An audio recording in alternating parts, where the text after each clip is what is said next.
You tell him, Charles. What do these names have in common?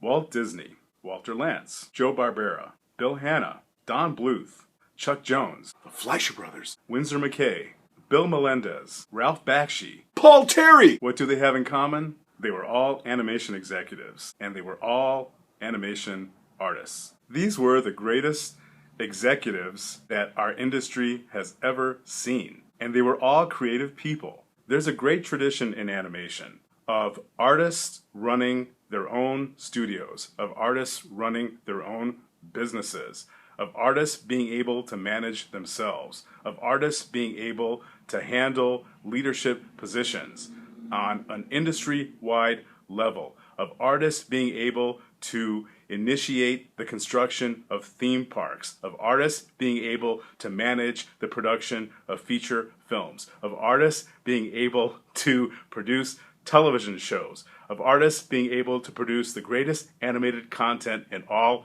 of history. You tell him, Charles! In 1983, John Lasseter was working at Disney Studios as an animation artist, and he was experimenting with something called computer animation. And for that, he was fired. What do you think he did a couple years later? He started a studio called Pixar, and by 2006, Disney had to buy out their former employee for $6 billion.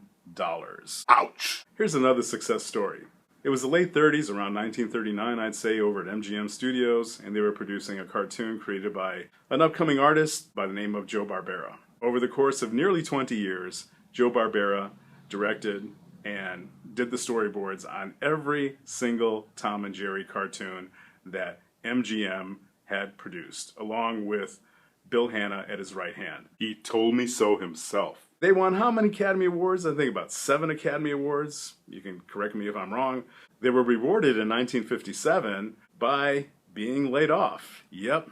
What did Joe Barbera and Bill Hanna do? They didn't go knocking on the doors of other studios looking for a job. They wound up establishing their own studio and totally pioneered what animation could be for television. As a result of that, they both became millionaires. And Joe Barbera could draw. Wow. Friends, there are so many success stories involving animation artists who are able to function at an executive level. In order to head into the future, why not embrace the past? That's the way that it was at one time, and that's the way that it can be again. If we make up our minds, and if we decide within ourselves and among ourselves that this is the way that it's going to be. You tell him, Charles! This is our time. This is our era. Maybe change can't come from within the environment that you're in, but it certainly can generate a difference for you in your life if you start thinking this way and start thinking in terms of developing an independent aspect to your career. Because if you're an independent, you're already by default working as an executive. So congratulations. You tell him, Charles!